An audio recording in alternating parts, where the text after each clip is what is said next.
Ang foundation is meant to cover up some imperfections in our face for us to look flawless and also for us to look radiant. Huwag nating bibigyan ng negativity yung mga taong gumagamit ng foundation in order for them to feel confident. Diba, alam talaga natin kung ano ang impact kapag meron tayo mga imperfections.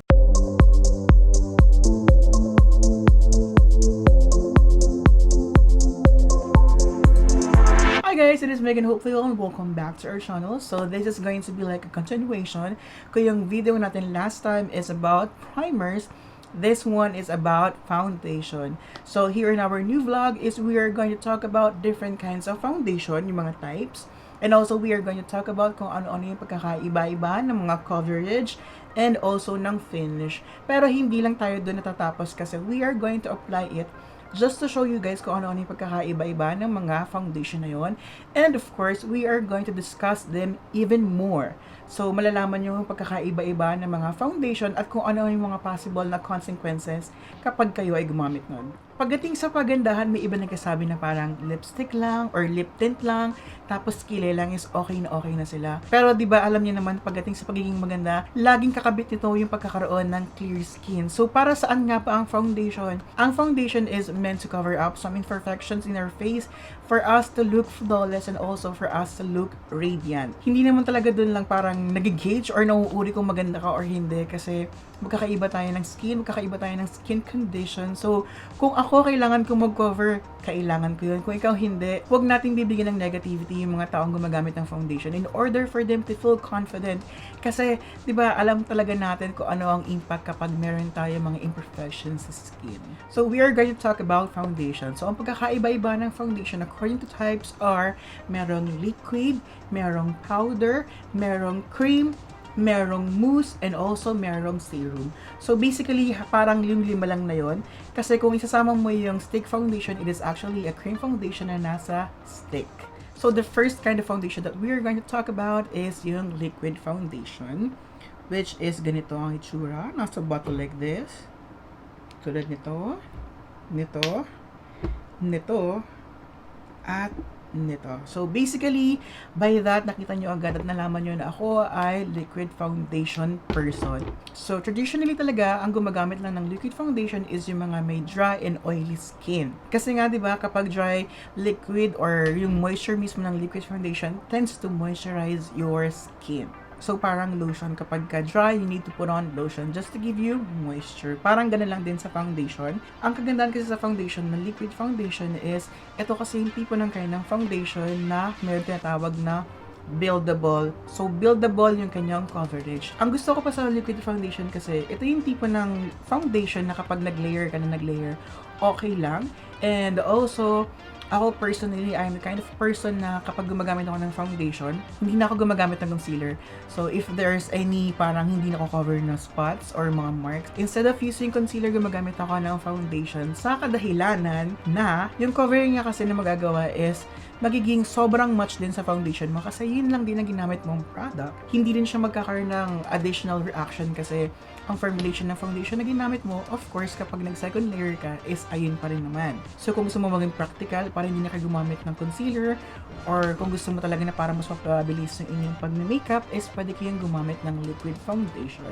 Ang kagandahan kasi sa liquid foundation, especially if you have a dry skin, kaya niyang i-fill in yung pinaka lines yung mga fine lines sa skin and also yung mga big pores nyo. Kaya super ganda ng liquid foundation. Yun nga lang, ang consequences naman kasi pagdating sa liquid foundation is that ito yung tipo ng pore na mabilis mag-penetrate sa kung saan mang singit-singit. So if you have a pimple-prone skin, of course, possible ka talagang magkaroon ng pimple. That's why, according to our last vlog, primers are essential. So alamin niyo yun guys, always keep in mind that primers is also your protection for your skin.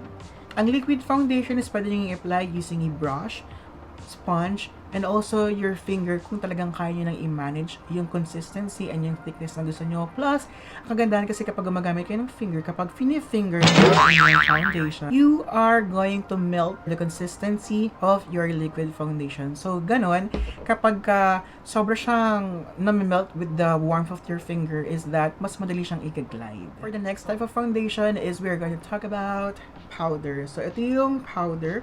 Ayan, meron ako here, compact powder. There. I'm not going to mention yung brands na lang para mas maano lang tayo sa form. So, ito pa yung another compact powder na mineralized. And the other type of foundation na powder is itong loose powder. So, para kanino nga ba talaga ang powder foundation? So, powder foundation are really meant for oily skin. Yun nga lang, kapag kayo ay super oily tapos gumamit kayo ng powder foundation, eventually makikita nyo na yung foundation nyo na ito ay parang nagki-cake or parang nagyayema or parang nag-slide off, and then, of course, para siya nagka-clump in one specific area.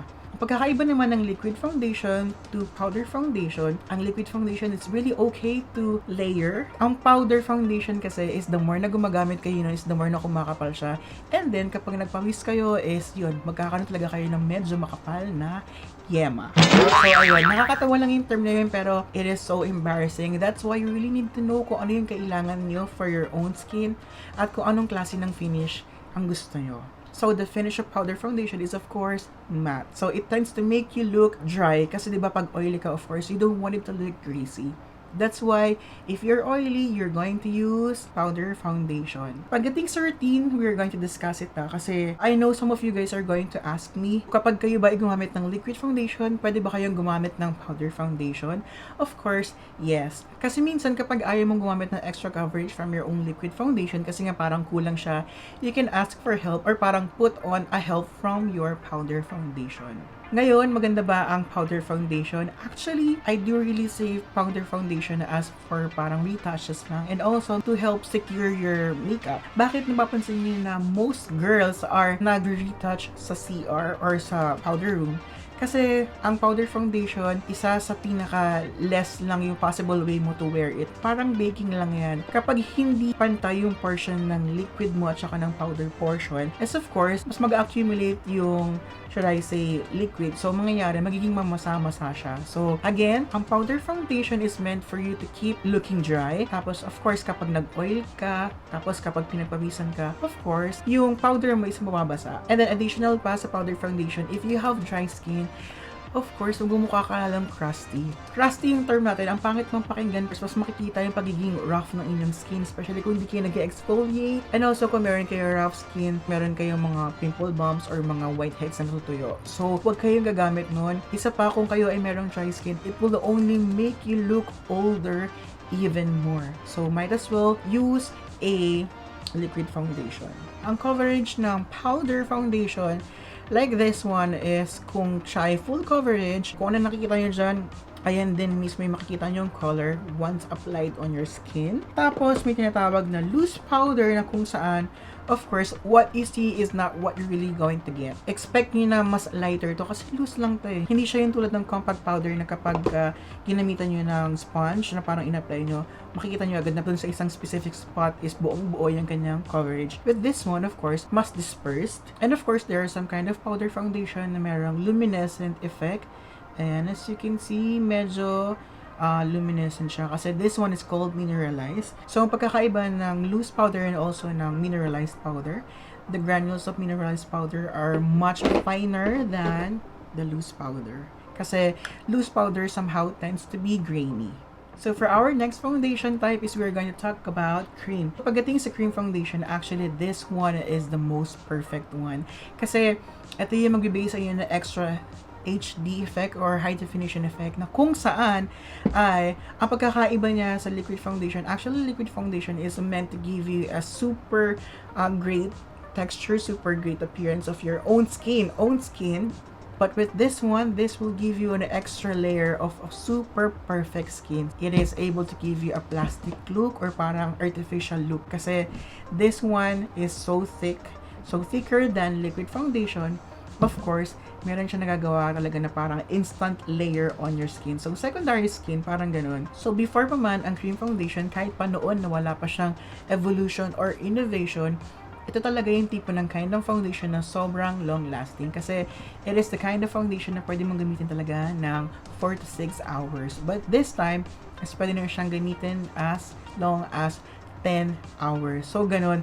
Yun nga lang, of course, your skin needs to breathe, diba? So, eventually din, kapag kayo ay na-stress, pinagpawisan, or nag-oil up, it is the kind of foundation that tends to crack As in crack talaga na parang continental crack. Parang ganon. Exaggerated man, but that's it. Ito yung tipo ng foundation na kapag nag-crack or nag-crease sa inyong face, it is going to look like a crust on your face. Yung kumbaga parang golem. Parang ganun talaga yung effect. And this one kasi kapag nag-crack and nag-crease, is may emphasize niya lalo yung inyong mga fine lines. So parang yung fine lines mismo is magiging parang catch basin, especially if you have big pores. Ang technique ko dito, kapag gumagamit ako ng mga ganitong klase ng foundation, gumagamit ako ng stippling brush. Sorry, yung nakuha ko is madumi. So, kagandaan dito kasi is sinistipple ko siya, ginagayan. Tapos sinaswirl ko siya ng even more. Pwede nyo rin naman gamitan ng sponge ng cream foundation. But, ang nangyari kasi pag sponge, like parang you're going to press it lang. Parang you're going to push it lang. Tapos, hindi mo alam kung yung pinaka-base ba ng pores nyo, open pores nyo, or ng crease nyo is napapenetrate ng foundation. So, ang mangyayari, parang pinupush mo siya pero hindi mo alam kung meron bang bubble dito or parang air. So, parang ganun. Parang physics lang pero I know nagigets nyo yung pinaka-ibig kong sabihin. That's why if you're going to use a stippling brush or any brush, lalo kung swirling ginagawa nyo, ang mangyayari, you are actually penetrating even more all of the surface of that hollow. So, ganun. That's why kakailangan rin talaga ng primer. Just to make sure that everything is talagang nakalapat sa inyo. Kasi ang makeup is like primer, foundation, and then pwede kayong mag-powder. Tapos, pwede kayong mag-setting spray. So, it's like sandwich. So, the next type ng foundation is yung mousse foundation. So, mousse foundation is actually mga nasa ganitong lalagyan. It is also known as whip foundation. May iba na parang pump na parang ganito, tapos makikita mo parang swirly. Yung Stila may ganong klase ng foundation. Tapos, ang isa sa sikat na foundation is yung parang airbrush foundation ng Revlon. Yung iba naman makikita nyo na parang nasa jar like this. But, ang pinaka gusto ko talaga sa mousse foundation is yung mga nasa spray bottle. Ang pagkakaiba naman ng liquid foundation sa mousse, ito yung tipong merong bubble in between. Kumbaga yung parang particle niya or pinaka-form niya is parang may gas. So, ang mangyayari, once you apply it, hindi siya parang liquid lang kasi nag-disperse siya tapos parang nag-evaporate. And then, kapag nilapat yung sa face niyo, it is super smooth. Super perfect na mga mousse foundation if you are into shoots or kung gusto mo talaga na parang nakikita ng ibang tao yung skin texture mo pero super perfect ng coverage. Yun ang kagandahan ng mousse foundation but lesser siya ng quality than a liquid foundation kasi liquid foundation is of course mas matagal mong magagamit. Kasi nga diba, gaya ng sinabi ko kanina, meron ng liquid foundation na nagkatagal ng kahit the next day. Ang mousse foundation is 3 to 4 hours lang and that's it. Tapos, hindi rin magandang gamitin ng mousse foundation kapag kayo ay nasa day event, especially outdoor kasi nag-evaporate siya and then yung consistency niya is hindi maganda. That's why parang wala siya nagagawang kapit sa inyong face. It tends to melt, it tends to crease lalo pagka hot weather. That's why super ganda nito kapag shoot lang kasi indoor and also if you want it to be romantic looking sa inyong date sa panggabi. And for our last type of foundation, it is called as serum foundation. Serum foundation is actually like, kung napanood nyo aking vlog, it is like BB cream or yung mga CC cream. Kasi it is the kind of foundation na parang hybrid siya ng skincare and also ng makeup. Ang serum foundation kasi tends to give moisture, tends to nourish your skin. So parang nga talaga siyang skincare. But ang pagkakaiba kasi ng serum foundations are like tinted moisturizers lang din talaga. So kung maganda yung skin mo and if you wanted to look like fresh, you wanted to even out your complexion even more, and also kung gusto mo lang na maging parang radiant ka, serum foundation is the best for you. Kasi it's like parang giving a vitamin for your skin and also having a little bit of tint or coverage. Plus, mas mabilis siyang ma-worn out kasi parang nga lang siyang moisturizer. So, after lang ma-absorb ng skin mo yung mga nourishes na meron dun sa serum foundation na yon, of course, yung tinted coverage niya na additional na binibigay sa inyo is additional lang talaga. So, hindi talaga siya yung parang pinaka main purpose kasi it is called serum foundation. So, it is more on serum lang. So, for our demonstration, alam ko naman na alam niyo yung pagkakaiba ng liquid, powder, cream, and mousse and serum. Ang gagawin ko na lang is I'm going to compare the finish and also the coverage of liquid foundation and also na stick foundation. So, I'm going to start with a liquid foundation. Liquid foundation, actually, pwede nyo itong gamitin ng brush kung gusto nyo na mas manipis. full coverage kapag sponge, tapos kung finger, kung gusto nyo na mas lapat na lapat. So with this kind of foundation, sabi ko nga is buildable. Pwede ko siyang nipisan. Ayan, I am just barely swatching or sweeping dun sa gilid. Dun ako nag-squirt ng foundation, but yung aking sinusweep is yung nasa gilid lang. So I'm going to do that. So ayan, as you can see, nakikita niyo pa halos kaunti yung aking mark dun, diba? Especially kung merong bumps. Guys, eto sa mga client din kasi, kapag napa-makeup kayo, ang pwede lang makover is yung mga spots and also yung mga big pores nyo. Na somehow is pwede rin makatulong kung meron siyang magandang primer. But of course, kapag super bumpy, hindi talaga siya mako-cover. That's why, kung kayo is nagpa-makeup tapos parang hindi nyo nagustuhan, guys, try to understand your own situation kasi hindi magikero at hindi surgeon yung mga makeup artists. Ang ginagawa nila lang is to make you look good, to make your skin look good. Hindi siya yung tipong parang, uy, meron akong pimple na maumok dito, pwede yung tanggalin. Hindi siya ganoon. So, ayan. I'm putting a second layer. Yan, medyo na-cover na, diba? Tapos, this time, magli-layer ulit ako.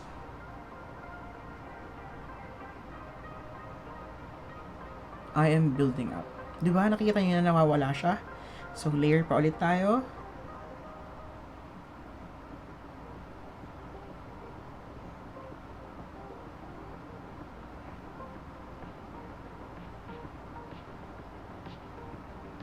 There. Diba? Kita nyo? Halos wala na kayong makita. Tapos, pwede nyo pa i-build up yan. So, ang ginagawa ko kapag gumagamit ako ng foundation, na liquid foundation, minsan, depende sa trip ko or depende sa mood ko, minsan sinuswirl ko siya agad, staple ko siya agad. Kung stapling yung gamit ko, but kung ganitong klase lang, okay lang din yung pat-pat, diba? At yung mark, pero hindi siya basta-basta makita. Depende lang kung merong shadow na parang magpapa-impose ng kanyang umbok. So, for our next foundations, we're going to use this. This one is a stick foundation. Stick foundation sa cream foundation, of course, cream foundation is pwede yung scoop. Ang stick foundation pwede yung is parang swipe na lang directly on your skin. Ayan, ito kasi meron ako mga marks here. So, ganyan yung coverage niya, guys. Imagine nyo yung kanina na merong mga ganitong klase ng pigmentation here.